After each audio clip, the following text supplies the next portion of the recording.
Hello everyone. अब हम लोग प्रश्नमाला 3B पढ़ेंगे। ठीक है। इस प्रश्नमाला में कुल 17 सवाल दिया गया है। ठीक है। तो इन सभी सवालों को सॉल्व करने से पहले इस प्रश्नमाला का जो भी बेसिक कॉन्सेप्ट है पहले हम उसके बारे में पढ़ाएंगे। ठीक है। जैसे इसमें कुछ संख्याएं दी गई है, जैसे कि भाज्य संख्या, अभाज्य संख्या, सम संख्या, विषम संख्या, यौगिक संख्या।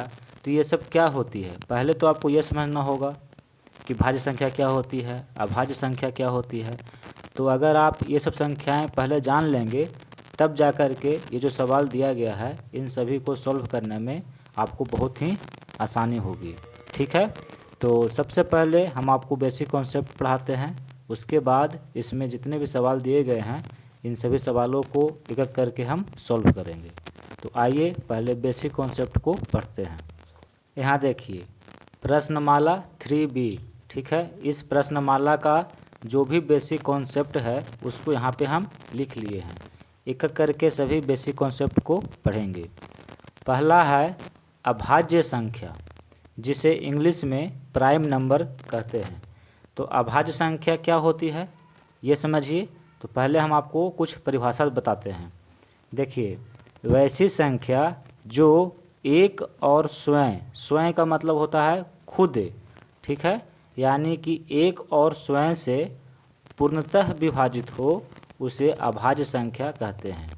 पूर्णतः का मतलब क्या होता है, पूरी तरह विभाजित हो जाए, यानी कि शेषफल शून्य हो। ठीक है, यानी कि शेषफल कुछ ना बचे। तो वैसे भाग को क्या कहते हैं, पूर्णतः विभाजित कहते हैं। ठीक है। तो वही यहाँ पे लिखे हैं कि वैसी संख्या जो एक और स्वयं से यानी कि खुद से विभाजित हो उसे अभाज्य संख्या कहते हैं। या एक और परिभाषा है इसका कि वैसी संख्या जिसका केवल 2 गुणनखंड हो उसे अभाज्य संख्या कहते हैं। गुणनखंड क्या होता है इसके बारे में हम आपको पढ़ा चुके हैं। ठीक है। तो आपको पता होगा कि गुणनखंड क्या होता है। तो वैसी संख्या जिसका केवल 2 गुणनखंड हो उसे अभाज्य संख्या कहते हैं। फिर देखिए, अभाज्य संख्या को रूढ़ संख्याएं भी कहते हैं। आप रूढ़ संख्या बोलिए चाहे अभाज्य संख्या बोलिए, दोनों क्या है, एक है, यानी कि अभाज्य संख्या को ही रूढ़ संख्या बोलते हैं। फिर यहाँ पे देखिए लिखे हैं कॉन्सेप्ट में कि सबसे छोटी अभाज्य संख्या 2 होती है। तो पहले तो हम आपको बताते हैं कि अभाज्य संख्या क्या होती है। परिभाषा तो आप समझ गए। अब परिभाषा के आधार पे हम आपको एक उदाहरण देकर के समझाते हैं कि अभाज्य संख्या किसे कहते हैं। जब ये एग्जाम्पल देकर के समझाएंगे तो आप समझ जाएंगे कि ये जो परिभाषा है ये क्या लिखा हुआ है। ठीक है। जैसे देखिए, कोई एक संख्या ले लेते हैं, जैसे 2। ठीक है। अब ये 2 संख्या है, इसका गुणनखंड निकालेंगे। तो देखिए 2 किस किस संख्या से कटती है, पहले ये चेक करेंगे। तो 2 जो है 1 से भी कटती है और 2 से भी कटती है। तो हम देख रहे हैं कि इस संख्या का 2 गुणनखंड है, पहला 1 और दूसरा 2। देखिए पहला गुणनखंड 1 है और दूसरा गुणनखंड वो स्वयं है। तो हम कहेंगे कि ये जो संख्या है ये संख्या अभाज्य संख्या है। हम बोले थे कि वैसी संख्या जो एक और स्वयं से पूर्णतः विभाजित हो उसे अभाज्य संख्या कहते हैं। तो देखिए ये जो संख्या है 1 से भी ये पूरी कट जाएगी और स्वयं से भी कट जाएगी, मतलब 2 से भी कट जाएगी। इसके अलावा और किसी संख्या से ये विभाजित नहीं होगी। ठीक है, आप देख सकते हैं। तो ये संख्या आपका अभाज्य संख्या हो गया। फिर एक उदाहरण लेते हैं, जैसे 4। अब हमें ये पता करना है कि ये जो संख्या है ये अभाज्य संख्या है कि नहीं है। तो पहले हम क्या करेंगे, इसका गुणनखंड निकालेंगे। देखिए 4 1 से भी कट जाएगा, फिर 4 जो है 2 से भी कट जाएगा और ये 4 से भी कट जाएगा। तो यहाँ पे हम देख रहे हैं कि ये जो संख्या है 1 से भी कट रहा है और खुद से भी कट रहा है, इसके अलावा 2 से भी कट रहा है। तो ये संख्या अभाज्य संख्या नहीं कहलाएगी। अभाज्य संख्या वो होती है जो 1 से कटती है और खुद से कटती है, बाकी किसी और संख्या से वो नहीं कटती है। तो यहाँ पे देख रहे हैं कि 4 1 से तो कट रही है, ठीक है, खुद से भी कट रही है यानी कि स्वयं से भी कट रही है, ठीक है, यहाँ पे 2 से भी कट रही है। इनके अलावा एक और संख्या है 2 जिससे भी ये कट रही है। तो इस संख्या को हम बोलेंगे कि ये संख्या अभाज्य संख्या नहीं है। दूसरा उदाहरण क्या हम आपको बताए थे परिभाषा, कि वैसी संख्या जिसका केवल 2 गुणनखंड हो उसे अभाज्य संख्या कहते हैं। तो देखिए इस संख्या का 2 ही गुणनखंड था, पहला 1 और दूसरा 2, इसलिए ये अभाज्य संख्या था, ठीक है। और 4 को देख रहे हैं कि इस संख्या का 3 गुणनखंड है, 2 से ज़्यादा है। 4 का गुणनखंड देखिए 1 भी हुआ, 2 भी हुआ और 4 भी हुआ, तो इस संख्या का 3 गुणनखंड हो गया, 2 से ज़्यादा, इसलिए ये अभाज्य संख्या नहीं है। हम जानते हैं कि अभाज्य संख्या वो होता है जिसका केवल 2 गुणनखंड होता है, ठीक है। तो इस संख्या के यहाँ पे हम देख रहे हैं कि 3 गुणनखंड है, इसलिए ये अभाज्य संख्या नहीं है। और इस परिभाषा से भी देख रहे हैं कि ये गलत पाया गया। इसमें कह रहा था कि वैसी संख्या जो 1 से कटे या खुद से कटे, इसके अलावा किसी और संख्या से ना कटे, उसी को अभाज्य संख्या कहते हैं। तो 4 1 से कट रहा था, ठीक है, 4 से भी कट रहा था, ठीक है, खुद से भी कट रहा था, लेकिन इसके अलावा देखिए 2 से भी ये कट रहा है, तो ये हो गया आपका अभाज्य संख्या नहीं हुआ। अभाज्य संख्या को रूढ़ संख्या भी कहते हैं, ठीक है। आप अभाज्य संख्या बोलिए या रूढ़ संख्या बोलिए, दोनों क्या है, एक है। इसे इंग्लिश में क्या बोलते हैं, प्राइम नंबर बोलते हैं। अब यहाँ पे लिखे हैं कि सबसे छोटी अभाज्य संख्या 2 होती है। ये तो हम आपको बता दिए थे कि 2 कैसे अभाज्य संख्या है, क्योंकि देखिए इसका 2 गुणनखंड है और ये 1 से कटती है और खुद से कटती है, इसलिए क्या है, अभाज्य संख्या है। तो आपको ये भी पता होना चाहिए कि जो सबसे छोटी अभाज्य संख्या होती है वो 2 होती है। ये आगे आप चेक करिए कि कौन अभाज्य संख्या है और कौन नहीं है। फिर देखिए 1 से 100 तक के बीच की अभाज्य संख्याएं, 1 से लेकर के 100 के बीच में जितने भी अभाज्य संख्याएं हैं उसको हम यहाँ पे लिख दिए हैं, ठीक है। और इसको हो सके तो आप याद कर जाइएगा तो और बढ़िया होगा, क्योंकि इस पर आधारित बहुत सारे सवाल दिए जाते हैं, ठीक है। जैसे देखिए 2 क्या है, अभाज्य संख्या है, 3 भी अभाज्य संख्या है, 3 जो है 1 से कटेगा और नहीं तो ये खुद से कटेगा, बाकी किसी और संख्या से ये नहीं कटेगा, इसलिए ये अभाज्य संख्या है। 5 भी 1 से कटता है और खुद से कटता है, बाकी किसी और संख्या से नहीं कटता है, तो ये भी क्या है, अभाज्य संख्या है। 67 भी देखा जाए तो 1 से कटेगा, नहीं तो फिर ये खुद से कटेगा, बाकी किसी और संख्या से नहीं कटेगा, तो ये भी क्या है, अभाज्य संख्या है। तो ये सब जितना हम लिखे हुए हैं ये सब के सब अभाज्य संख्या है। तो आप इसको 1 बार 2 बार लिखिए और प्रैक्टिस करिए, ठीक है, ताकि आपको ये सब याद हो जाए। कम से कम 1 से 100 तक के बीच में जितनी भी अभाज्य संख्या है इसको याद कर जाइए, क्योंकि इस पर आधारित बहुत सारे सवाल दिए जाते हैं, ठीक है। तो आप समझ गए होंगे कि अभाज्य संख्या क्या होती है। अब देखिए दूसरा कॉन्सेप्ट है भाज्य संख्याएं, जिसे इंग्लिश में कंपोजिट नंबर्स कहते हैं। अब ये संख्या क्या होती है इसके बारे में भी पढ़ना होगा कि कौन सी संख्या भाज्य संख्या है। तो पहले इसका हम परिभाषा देख लेते हैं। कहता है कि वैसी संख्याएं जिसके कम से कम 3 या 3 से अधिक गुणनखंड हो उसे भाज्य संख्याएं कहते हैं, ठीक है। क्या बोला है, कम से कम 3 गुणनखंड होना चाहिए, और 3 से अगर अधिक है तो और बढ़िया बात है, लेकिन कम से कम 3, कोई भी संख्या हो अगर उसका कम से कम 3 गुणनखंड है तो वो भाज्य संख्याएं कहलाएगी, ठीक है। देखिए भाज्य संख्या को यौगिक संख्या भी कहते हैं। यौगिक संख्या बोलिए चाहे आप भाज्य संख्या बोलिए, दोनों क्या है, एक है, ठीक है। अब हम आपको उदाहरण देकर के समझाते हैं कि भाज्य संख्या क्या होती है। जैसे देखिए हम आपको पहले बता चुके हैं कि 1 अभाज्य संख्या नहीं है, 2 क्या है, तो ये अभाज्य संख्या है, 3 क्या है, ये भी अभाज्य संख्या है। तो 4 को पता करते हैं कि 4 जो है ये अभाज्य संख्या है कि भाज्य संख्या है, ये पता करते हैं। तो हम पहले 4 का गुणनखंड निकालेंगे। देखिए 4 जो है 1 से कट जाएगा, इसलिए 1 4 का गुणनखंड हुआ। फिर 4 जो है 2 से भी कट जाता है, तो 2 क्या हुआ, गुणनखंड हुआ 4 का। फिर देखिए 4 जो है 4 से भी कट जाएगा, तो ये इसका गुणनखंड हुआ।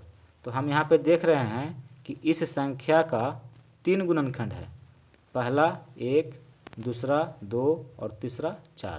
तो यहाँ पे 3 गुणनखंड है, इसलिए हम कहेंगे कि ये जो संख्या है ये संख्या भाज्य संख्या है, यौगिक संख्या है। ठीक है, क्योंकि हम परिभाषा में पहले लिख चुके हैं कि वैसी संख्याएं जिसका कम से कम 3 या 3 से अधिक गुणनखंड हो। कम से कम 3 होना चाहिए, अगर 3 गुणनखंड हो गया तो वो भाज्य संख्या है, अगर 3 से ज़्यादा है तो और अच्छी बात है। ठीक है, अब देख लीजिए एक और संख्या लेते हैं 6। पहले इसका हम गुणनखंड निकालेंगे। अगर कम से कम 3 गुणनखंड हो गया तब ये भाज्य संख्या है, अगर 3 गुणनखंड नहीं हुआ, 2 गुणनखंड हुआ तो फिर ये अभाज्य संख्या हो जाएगा। तो यहाँ चेक करिए, देखिए 6 जो है 1 से कटता है तो ये गुणनखंड हुआ। फिर देखिए 6 है जो 2 से कट जाएगा तो ये भी गुणनखंड है 6 का। फिर 6 जो है 3 से कटता है तो 3 भी गुणनखंड हुआ इसका। फिर देखिए 6 जो है 6 से भी कटता है तो ये जो संख्या है इसका गुणनखंड हुआ। तो इसका 4 गुणनखंड है, पहला 1, दूसरा 2, तीसरा 3 और चौथा 6। तो इस संख्या का यहाँ पे 4 गुणनखंड है, 3 से अधिक गुणनखंड है। तो ये जो संख्या है ये कैसी संख्या है? भाज्य संख्या है। ठीक है, तो आप समझ गए कि भाज्य संख्याएं क्या होती है। यहाँ उदाहरण में देखिए हम यहाँ पे लिखे थे कि 4 का देखिए 3 गुणनखंड होता है, 1, 2 और 4। तो कम से कम यहाँ पे 3 गुणनखंड है इस संख्या का, इसलिए 4 जो है एक भाज्य संख्या है। ठीक है, 6 है, देखिए 6 का गुणनखंड होता है 1, 2, 3 और 6। तो यहाँ पे देख रहे हैं कि 4 गुणनखंड है, 3 से अधिक गुणनखंड है। तो जब 3 से अधिक गुणनखंड है इस संख्या का, इसका मतलब ये जो संख्या है ये क्या है? भाज्य संख्या है, यानी कि यौगिक संख्या है। तो आप समझ गए कि भाज्य संख्या क्या होती है। नोट में लिखे हैं, 1 ना तो भाज्य संख्या है और ना ही अभाज्य संख्या। 1 के बारे में हम आपको पहले ही बता चुके हैं कि 1 अभाज्य संख्या नहीं है और ये भाज्य संख्या भी नहीं है, क्योंकि इस संख्या का केवल एक ही गुणनखंड है, वो है 1। ठीक है, और भाज्य संख्या में कम से कम 3 गुणनखंड होते हैं, तो यहाँ पे तो 3 गुणनखंड इसका नहीं है, इसलिए ये भाज्य संख्या नहीं है और अभाज्य संख्या भी नहीं है, क्योंकि अभाज्य संख्या का कम से कम 2 गुणनखंड होता है और यहाँ पे तो एक ही गुणनखंड है। इसलिए 1 ना तो भाज्य संख्या है और ना ही अभाज्य संख्या है। तो आप समझ गए कि भाज्य संख्याएं क्या होती है और अभाज्य संख्याएं क्या होती है। और कुछ भी संख्याएं हैं जिसके बारे में आपको पढ़ना है, जैसे सम संख्याएं। सम संख्याएं क्या होती है इसके बारे में भी पढ़ना है आपको, जिसे इंग्लिश में इवन नंबर्स कहते हैं। ये क्या होता है, पहले इसका हम परिभाषा देखते हैं। देखिए, वैसी प्राकृत संख्या जो 2 से पूर्णतः विभाजित हो उसे सम संख्याएं कहते हैं। प्राकृत संख्या के बारे में तो आप जानते हैं कि गिनती की संख्या को प्राकृत संख्या कहते हैं, जैसे 1, 2, 3, 4, 5, 6 और आगे आपको जितना लिखना लिखते जाइए। ये सब क्या है? गिनती की संख्या है। तो इन्हीं संख्याओं को प्राकृत संख्या कहते हैं। और यहाँ पे देखिए सम संख्या, वैसी प्राकृत संख्या जो 2 से पूरी तरह विभाजित हो जाए। जब 2 से उस प्राकृत संख्या को हम विभाजित करें तो शेषफल शून्य आना चाहिए, कुछ नहीं बचना चाहिए, तब हम कहेंगे कि वो जो संख्या है वो सम संख्या है। जैसे देखिए 2 जो है एक सम संख्या है, क्योंकि जब 2 को हम 2 से विभाजित करेंगे तो ये पूर्णतः विभाजित हो जाएगा। 4 को आप 2 से काट के देखिए ये पूरी कट जाएगी, तो इसलिए ये सम संख्या है। 6 भी 2 से पूरी तरह विभाजित है तो ये सम संख्या है। 8 ये भी 2 से पूरा कट जाएगा तो ये सम संख्या कहलाएगा। आगे भी आप लिख सकते हैं 10, 12, 14, 16, ये सब क्या है? सम संख्या है जो 2 से पूरी विभाजित है। तो आप समझ गए कि सम संख्या क्या होती है। अगला देखिए विषम संख्याएं। विषम संख्याएं क्या होती है, जिसे इंग्लिश में ओड नंबर्स कहते हैं। तो वैसी प्राकृत संख्याएं जो 2 से पूर्णतः विभाजित ना हो उसे विषम संख्याएं कहते हैं। देखिए प्राकृत संख्या 1 है और इसको 2 से काट के देखिए, ये 2 से ये पूरी विभाजित नहीं होगी। ठीक है, जो पूरी तरह ना कटे 2 से, उसी संख्या को क्या बोलते हैं? विषम संख्या बोलते हैं। तो एक को आप 2 से काटेंगे तो ये पूरी तरह विभाजित नहीं होगी, तो ये क्या है? विषम संख्या है। 3, देखिए 3 को जब हम 2 से काटेंगे तो 2 एकम 2, 3 में से 2 घटाएंगे तो 1, यहाँ पे शेषफल देखिए 1 आ गया, शेषफल यहाँ पे 0 नहीं आया, तो ये हम कहेंगे कि ये जो 3 है, ये 3 2 से पूरी तरह विभाजित नहीं है। पूरी तरह विभाजित, पूर्णतः विभाजित कब होती है? जब शेषफल कुछ नहीं बचता है, 0 बचता है। जब शेषफल 0 हो जाए तब कहते हैं कि वो संख्या 2 से पूरी तरह विभाजित है। तो 3 को जब 2 से हम विभाजित किए तो शेषफल 1 बच गया, इसका मतलब है कि ये संख्या 2 से पूरी तरह विभाजित नहीं है। तो जो पूरी तरह विभाजित नहीं हो, यानी कि पूर्णतः विभाजित ना हो, उस संख्या को विषम संख्या कहते हैं। 5 को आप 2 से काट के देखिए तो शेषफल 0 नहीं आएगा, कुछ शेषफल बच जाएगा शेष, तो ये भी 2 से नहीं कट रहा है पूरा, तो हम कहेंगे कि 5 एक विषम संख्या है। आगे भी है, जैसे 7 हो गया, 7 2 से पूरी नहीं कटता है, तो ये भी विषम संख्या है। 9 को भी 2 से काट के देखिए तो ये पूरा तरह से नहीं कटेगा, तो ये भी आपका विषम संख्या है। 11 को भी 2 से काटेंगे तो ये पूर्णतः विभाजित नहीं होगा 2 से, इसलिए ये भी विषम संख्या है। तो सम संख्या और विषम संख्या, इसके बारे में आप समझ गए। 2 संख्या और पढ़ना है आपको। एक है अभाज्य युग्म, जिसे जुड़वा अभाज्य बोलते हैं। ये क्या होता है, इसको भी समझना बहुत ज़रूरी है। देखिए, वैसी 2 अभाज्य संख्याएं, अभाज्य संख्या क्या होती है इसके बारे में हम आपको पढ़ा चुके हैं। तो वैसी 2 अभाज्य संख्याएं जिनका अंतर 2 हो। ठीक है, यानी कि जो 2 अभाज्य संख्या आप लिखेंगे उनके बीच का अंतर अगर 2 हो रहा है तो उन संख्याओं को अभाज्य युग्म या जुड़वा अभाज्य कहते हैं। जैसे देखिए 3 क्या है? 3 एक अभाज्य संख्या है और 5 भी क्या है? तो एक अभाज्य संख्या है। तो यहाँ पे 2 अभाज्य संख्या हम लिखे हैं, 3 और 5, और इनके बीच में कितने का अंतर है? देखिए 3 क्या है? अभाज्य संख्या है, और 5 क्या है? अभाज्य संख्या है। ये दोनों अभाज्य संख्या है और इसके बीच में अंतर 2 का है। देखिए 5 में से 3 को घटा कर देख लीजिए, 5 में से जब 3 हम घटाएंगे तो कितना अंतर होगा? 2 होगा, यानी कि इन दोनों के बीच में अंतर 2 का है और ये दोनों अभाज्य संख्या है। तो इसको हम बोलेंगे कि ये अभाज्य युग्म है। 3 और 5 जो है ये अभाज्य युग्म है, या इसी को आप जुड़वा अभाज्य कहते हैं। ये जुड़वा अभाज्य संख्या है। फिर देखिए 5 और 7, 5 भी अभाज्य संख्या है और 7 भी अभाज्य संख्या है। ये दोनों अभाज्य संख्या है और इसके बीच में कितने का अंतर है? 2 का अंतर है। देखिए 7 में से 5 घटाइएगा तो कितना बचेगा? 2 बचेगा, यानी कि इनके बीच में 2 का अंतर है, इसलिए इसको हम बोलेंगे कि ये जुड़वा अभाज्य संख्या है या अभाज्य युग्म है। ठीक है, फिर देखिए 11 और 13, 11 भी अभाज्य संख्या है और 13 भी अभाज्य संख्या है, और इनके बीच में कितने का अंतर है? 2 का अंतर है। तो ये क्या कहलाएंगे? ये कहलाएंगे जुड़वा अभाज्य। ठीक है, इसी तरह से आप और भी इसमें से पता करिए।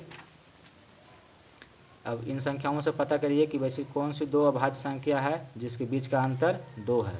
अगर अंतर 2 का होगा तो वो जुड़वा अभाज्य कहलाएगा। ठीक है, अब एक संख्या है संपूर्ण संख्या, जिसे इंग्लिश में परफेक्ट नंबर बोलते हैं। ये क्या है इसके बारे में भी पढ़ते हैं। देखिए कि वैसी संख्या जिसके सभी गुणनखंडों का योग उस संख्या के 2 गुना हो तो उसे संपूर्ण संख्या कहते हैं या कहलाती है। ये क्या कह रहा है, एक उदाहरण देकर के हम आपको समझाते हैं।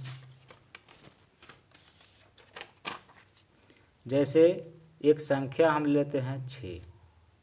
अब ये संख्या संपूर्ण संख्या है कि नहीं है, कैसे पता करेंगे?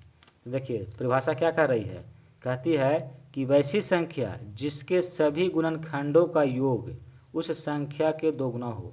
यानी कि ये जो संख्या है इसका जो गुणनखंड निकालेंगे उन सभी गुणनखंडों का योग अगर इस संख्या का 2 गुना हुआ तो फिर यह संख्या संपूर्ण संख्या कहलाएगी।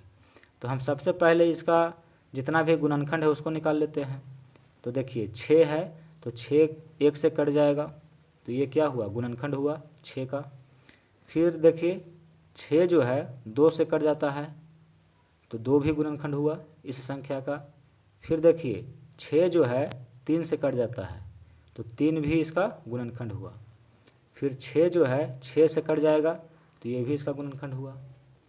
तो 6 का गुणनखंड कौन कौन है, 1 है, 2 है, 3 है और 6 है। तो इस संख्या के सभी गुणनखंड को हम लिख लिए और इन सभी को फिर जोड़ के देखेंगे, जितने भी गुणनखंड है इन सभी को जोड़ के हम देखेंगे।